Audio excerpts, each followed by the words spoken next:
Welcome to Conquer IS MPPSC 2020-21।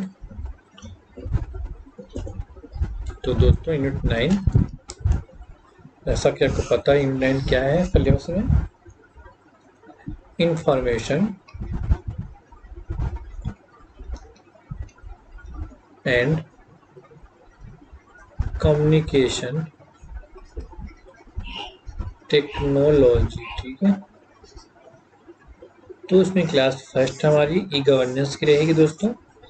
और इसके पहले हमने electronics, robotics, artificial intelligence, cyber security, e governance, internet and social networking site सभी हमारी क्लासेस हो चुकी हैं और ई कॉमर्स भी हो चुका है। हम गवर्नेंस कर रहे हैं, ठीक है, ई गवर्नेंस। ठीक है दोस्तों, चलिए शुरू करते हैं। तो यहाँ से दोस्तों एमपीपीएससी में यहाँ से 10 क्वेश्चन आने की पॉसिबिलिटी है, तो इसलिए ई गवर्नेंस से 2 क्वेश्चन कम से कम आने की पॉसिबिलिटी है। ठीक है, तो इसलिए हम ई गवर्नेंस अच्छे से पढ़ेंगे, क्योंकि अगर आपका ये टॉपिक कंप्लीट हो जाएगा तो 2 क्वेश्चन कम से कम कहीं नहीं आने वाले यहाँ से। तो आप चैनल पे बने रहिए दोस्तों। तो ई गवर्नेंस, इसको हिंदी में भी ई गवर्नेंस ही बोलते हैं।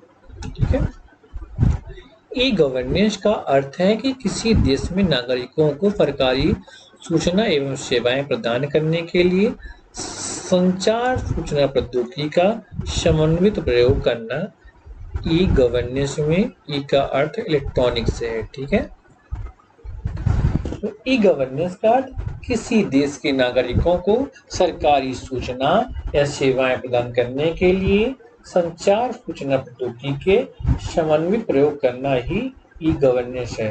और ई गवर्नेंस का अर्थ इलेक्ट्रॉनिक्स है। ठीक है, अब देखते हैं यूरोपीय परिषद ने ई गवर्नेंस को परिभाषित किया है, तो वो उसको किस प्रकार परिभाषित किया है। ठीक है, तो इनने 4 पैरामीटर से परिभाषित किया है। कौन?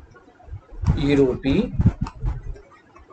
परिषद। ठीक है, परिषद काउंसिल भी बोलते हैं। ठीक है,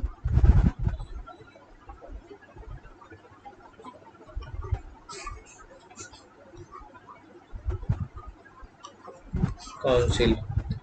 तो पहला है सार्वजनिक कार्रवाई के क्षेत्रों में इलेक्ट्रॉनिक प्रौद्योगिकी का प्रयोग। तो यूरोपीय परिषद द्वारा ई शासन परिषद को परिभाषित किया है कि सार्वजनिक कार्रवाई के क्षेत्रों में इलेक्ट्रॉनिक प्रौद्योगिकी का प्रयोग नेक्स्ट सार्वजनिक अधिकारियों और नागरिकता समाज के बीच संबंध। फिर नेक्स्ट लोकतांत्रिक प्रक्रिया के सभी चरणों में सार्वजनिक प्राधिकरणों का कामकाज। नेक्स्ट सार्वजनिक सेवाओं का प्रावधान। ठीक है, तो यूरोपीय परिषद ने इस शासन को परिभाषित किया दोस्तों, सार्वजनिक कार्रवाई के क्षेत्रों में इलेक्ट्रॉनिक प्रौद्योगिकी का प्रयोग। और नेक्स्ट दूसरा पॉइंट, सार्वजनिक अधिकारियों और नागरिक समाज में के बीच संबंध। नेक्स्ट संबंधित लोकतांत्रिक प्रक्रियाओं के सभी चरणों में सार्वजनिक प्राधिकरणों का कामकाज। नेक्स्ट सार्वजनिक सेवाओं का प्रावधान। ठीक है, ठीक है दोस्तों, नेक्स्ट पॉइंट, ई गवर्नेंस की विभिन्न धारणाएं। क्या क्या धारणाएं हैं? राज्य को आधुनिक बनाने के लिए ICT, information and communication technology का प्रयोग। MIS, management and information system, प्रबंधन योजना प्रणाली के लिए डाटा रिपोर्ट का निर्माण और रिकॉर्ड, स्वास्थ्य, परिवहन, भूमि आदि का कंप्यूटरीकरण। ठीक है, तो ई गवर्नेंस की धारणाएं में राज्य को आधुनिक बनाने के लिए इंफॉर्मेशन एंड कम्युनिकेशन टेक्नोलॉजी का प्रयोग और मैनेजमेंट एंड इंफॉर्मेशन सिस्टम के लिए डाटा रिकॉर्ड का निर्माण और रिकॉर्ड मतलब जैसे स्वास्थ्य का, परिवहन का, भूमि का इत्यादि का कंप्यूटरीकरण। ठीक है, तो ई गवर्नेंस का मतलब दोस्तों समझ गए। तो यहाँ पे स्लाइड में हमने क्या क्या पढ़ लिया। ई गवर्नेंस का अर्थ है कि किसी देश के नागरिकों को सरकारी सूचना एवं सेवाएं प्रदान करने के लिए संचार एवं सूचना प्रौद्योगिकी को समन्वित प्रयोग करना। ई गवर्नेंस का अर्थ इलेक्ट्रॉनिक्स है। यूरोपीय परिषद ने इस शासन को परिभाषित किया है, जो इस प्रकार है कि सार्वजनिक कार्रवाई के क्षेत्रों में इलेक्ट्रॉनिक प्रौद्योगिकी का प्रयोग। नेक्स्ट सार्वजनिक अधिकारियों और नागरिक समाज के बीच संबंध। नेक्स्ट, लोकतांत्रिक प्रक्रिया के सभी चरणों में सार्वजनिक प्राधिकरणों का कामकाज। नेक्स्ट, सार्वजनिक सेवाओं का प्रावधान। ठीक है, ई गवर्नेंस की विभिन्न धारणाएं जो हैं, तो राज्य को आधुनिक बनाने के लिए इंफॉर्मेशन एंड कम्युनिकेशन टेक्नोलॉजी का प्रयोग, मैनेजमेंट एंड इंफॉर्मेशन सिस्टम के लिए डाटा रिपोर्ट का निर्माण और रिकॉर्ड, स्वास्थ्य, परिवहन, भूमि आदि के लिए कंप्यूटरीकरण करना। ठीक है, ई सेवाएं,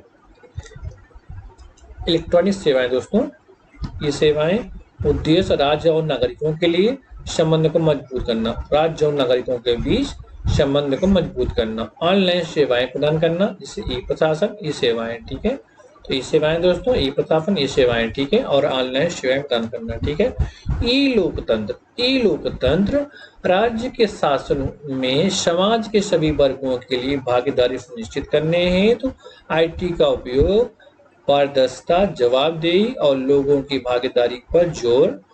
इससे नीतियों के ऑनलाइन प्रस्तुतिकरण, ऑनलाइन शिकायत का निवारण, ई जमानत संग्रह इत्यादि। ठीक है, तो ई लोकतंत्र राज्य के शासन में समाज के सभी वर्गों की भागीदारी सुनिश्चित करने हेतु ITI के सभी उपयोग, पारदर्शिता, जवाबदेही, लोगों को भागीदारी पर जोर देना, इसमें नीतियों के प्रस्तुतिकरण, ऑनलाइन शिकायत निवारण पर ई जमानत पर संग्रह करना। ठीक है, एवं ई गवर्नेंस के स्तंभ कौन कौन से स्तंभ है? लोग, प्रक्रिया, प्रौद्योगिकी, संसाधन। तो दोस्तों, ई गवर्नेंस के स्तंभ क्या क्या है? स्तंभ 4 स्तंभ हैं।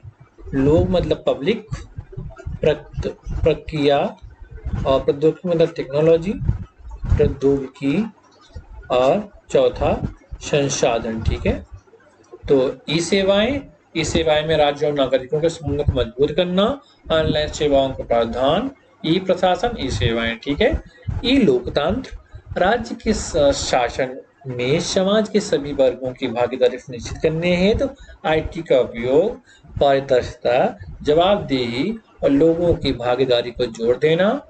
ठीक है, इन नीतियों को ऑनलाइन प्रस्तुतिकरण, ऑनलाइन शिकायत निवारण, ई जनमत संग्रह इत्यादि। ठीक है दोस्तों, अब आए ई गवर्नेंस के 4 स्तंभ। लोग, प्रक्रिया, भागीदारी, लोग, प्रक्रिया, प्रौद्योगिकी, संसाधन। ठीक है, नेक्स्ट बढ़ते हैं। ई गवर्नेंस में सहभागिता के प्रकार। ठीक है, ई गवर्नेंस में क्या क्या सहभागिता के प्रकार होना चाहिए वो हम देखते हैं। ठीक है दोस्तों, तो 5 प्रकार हैं। Government to government, government to citizen, government to business, government to employ, government citizen to citizen. ठीक है, ये 5 सहभागिता के प्रकार हैं। तो 5 को देखते हैं दोस्तों।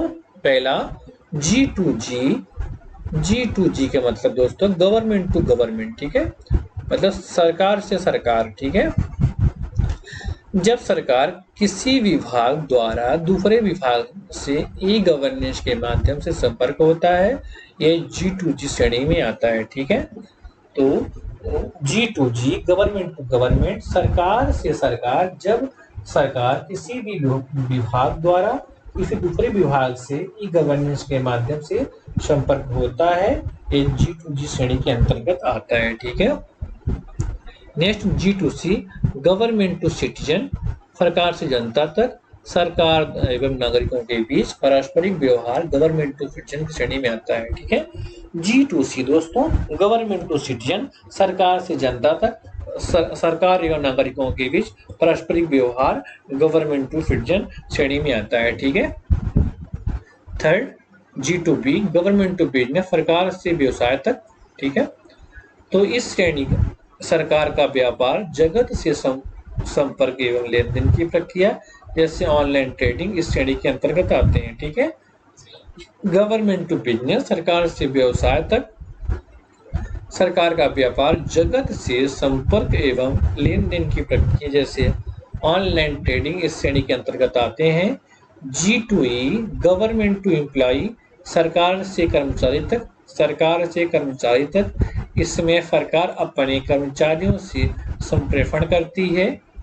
फिफ्थ, सिटीजन टू सिटीजन, मतलब नागरिक से नागरिक तक, इस श्रेणी में नागरिकों के परस्पर संबंध होते हैं। ठीक है, तो दोस्तों ई गवर्नेंस से सहभागिता के 5 प्रकार हैं।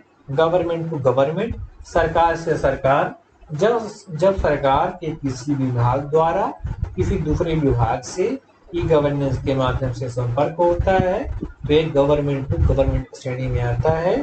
गवर्नमेंट टू सिटीजन, सरकार से जनता तक, सरकार एवं नागरिकों के बीच परस्परिक व्यवहार गवर्नमेंट टू सिटीजन श्रेणी में आता है।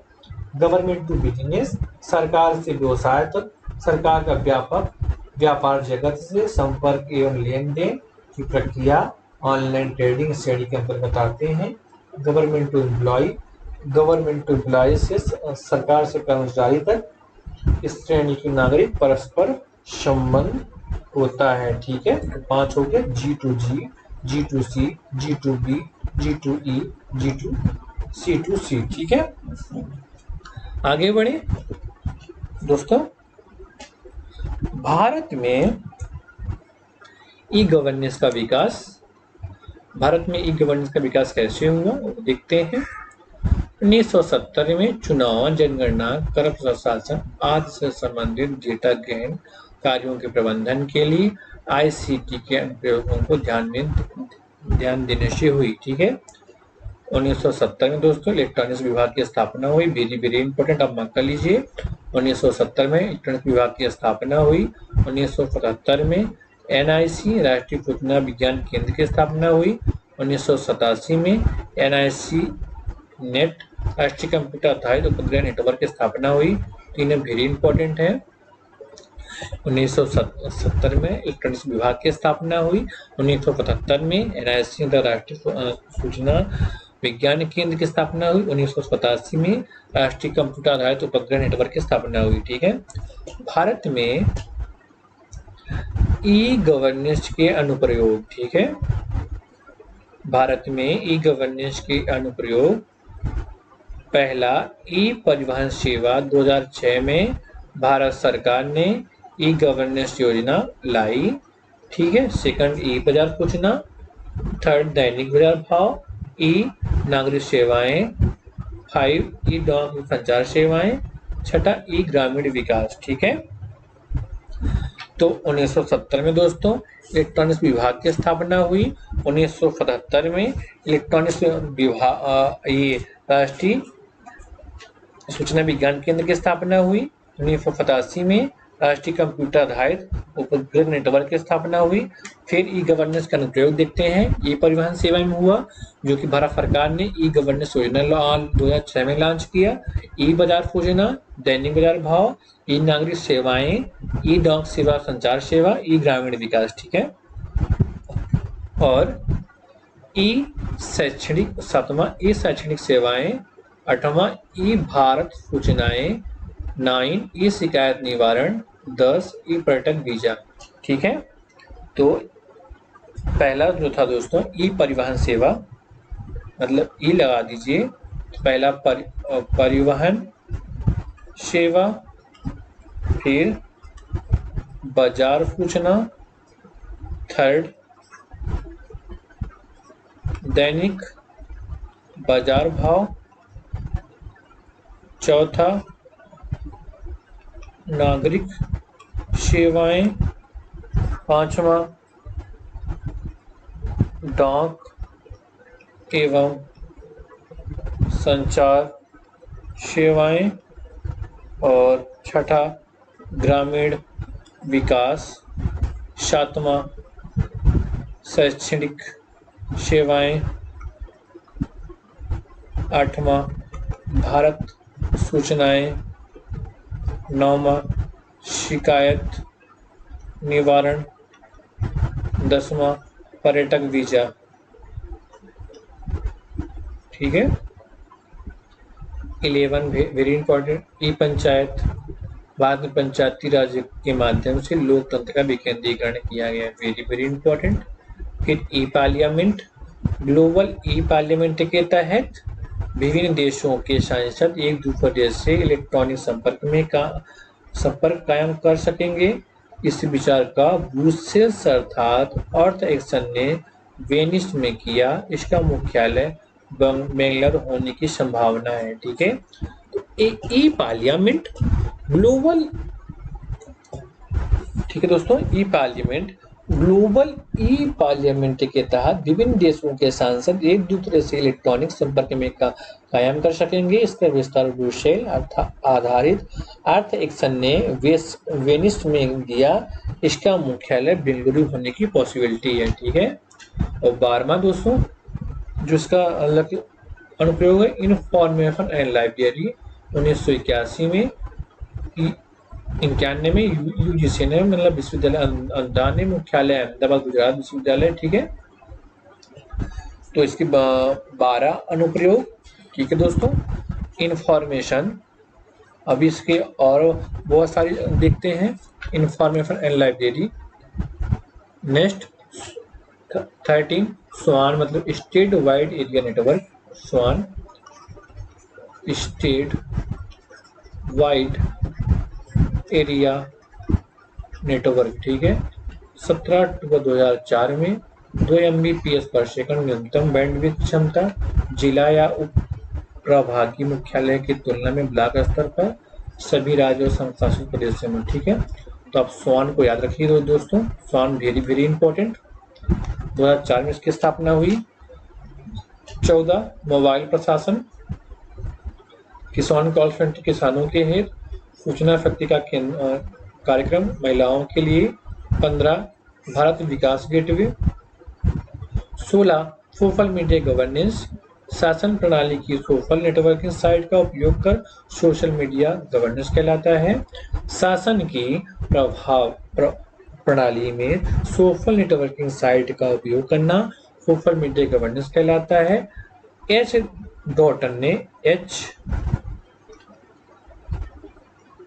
डॉटन ने सोशल मीडिया लोकतंत्र का 5वां स्तंभ बताया है। ठीक है, सोशल मीडिया को इन्हें इसको दोस्तों सोशल मीडिया को 5वां लोकतंत्र का स्तंभ बताया है। ठीक है, next 17 NIC national informatics centre, राष्ट्रीय सूचना विज्ञान केंद्र वेरी इंपॉर्टेंट। इसका स्तंभ 1976 में हुआ। तो NIC नेशनल इंफॉर्मेटिक्स सेंटर, राष्ट्रीय सूचना विज्ञान केंद्र स्थापना 1976 में हुई। उद्देश्य सरकारी विभागों में प्रशासकीय निर्णयों में तीव्रता लाने के लिए, उपयुक्त सूचना प्रणाली विकसित करने के लिए। ठीक है, नेशनल इंफॉर्मेटिक्स सेंटर के ई गवर्नेंस नेटवर्क निकनेट पर ईमेल, वेबसाइट, वीडियो कॉन्फ्रेंसिंग, जियो स्पेशलिटी सेवाएं, ई शिक्षण सेवाएं आदि उपलब्ध हैं। ठीक है दोस्तों, तो नेशनल इंफॉर्मेटिक्स सेंटर सूचना विज्ञान केंद्र की स्थापना 1976 में हुई। उद्देश्य सरकारी विभागों में प्रशासकीय निर्णयों में तीव्रता लाने के लिए, एक उपयुक्त सूचना प्रणाली विकसित करने के लिए। National informatics centre e governance network का निकनेम का ईमेल, वेबसाइट, वीडियो कॉन्फ्रेंसिंग, जियो सेवाएं, ई प्रशिक्षण सेवाएं उपलब्ध हैं। ठीक है, 18 निकनेट भारत में अग्रणी। NIC नेशनल इंफॉर्मेटिक्स ऑर्गेनाइजेशन सूचना प्रौद्योगिकी संगठन। NISC national information and science centre, राष्ट्रीय सूचना विज्ञान केंद्र ने उपग्रह पर आधारित निकनेट नामक राष्ट्रव्यापी कंप्यूटर संचार नेटवर्क स्थापित किया। निकनेट ने 1988 से पूर्णतः कार्य कर रहा है। देश के यह VSAT का उपयोग के लिए योग्यता बनाया है। ठीक है दोस्तों, ठीक है, तो निकनेट भारत में अग्रणी। National informatics organization, national information and science centre ने उपग्रह पर आधारित निकनेट के नाम पर राष्ट्रव्यापी कंप्यूटर संचार नेटवर्क स्थापित किया। निकनेट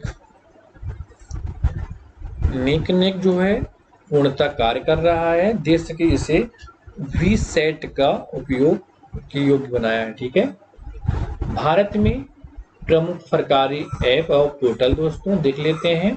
पहला है दिशा ऐप, ए आंध्र प्रदेश के सीएम जगन मोहन ने बनाया। महिला सुरक्षा हेतु कौन सा दोस्तों? दिशा ऐप, ठीक है, दिशा ऐप कौन बनाया? आंध्र प्रदेश के सीएम ने जगन मोहन ने बनाया, महिला को सुरक्षा हेतु, ठीक है। दूसरा गर्व ग्रामीण विद्युतीकरण, गर्व ऐप ग्रामीण विद्युती ऐप है, ग्रामीण क्षेत्रों परिवार के विद्युतीकरण की निगरानी के लिए। थर्ड दिव्यांग सारथी, ये केंद्रीय सामाजिक न्याय एवं सशक्तिकरण मंत्रालय ने दिव्यांग जनों को आसानी से सूचनाएं उपलब्ध कराने के लिए बनाया है, दिव्यांग सारथी, ठीक है दोस्तों। चौथा ई सांसद 2017 में विदेश मंत्रालय ने विदेश में जाने वाले लोगों को डिजिटल दस्तावेज तैयार करना, ठीक है, ई सनाद, ठीक है, विदेश मंत्रालय ने बनाया है, कब बनाया? 2017 में, ठीक है,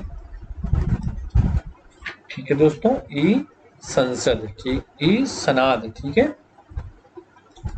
तो दिशा ऐप आंध्र प्रदेश के सीएम ने बनाया, महिला सुरक्षा के लिए, गर्व ऐप ग्रामीण विद्युतीकरण के लिए, दिव्यांग सारथी केंद्रीय सामाजिक न्याय सशक्तिकरण मंत्रालय दिव्यांगों के लिए, ई सनाद विदेश मंत्रालय ने बनाया, विदेश जाने वाले लोगों के डिजिटल दस्तावेज प्रमाणन के लिए। Thanks for watching this video, hit the bell icon button, subscribe the channel, like and share the video. बहुत बहुत धन्यवाद।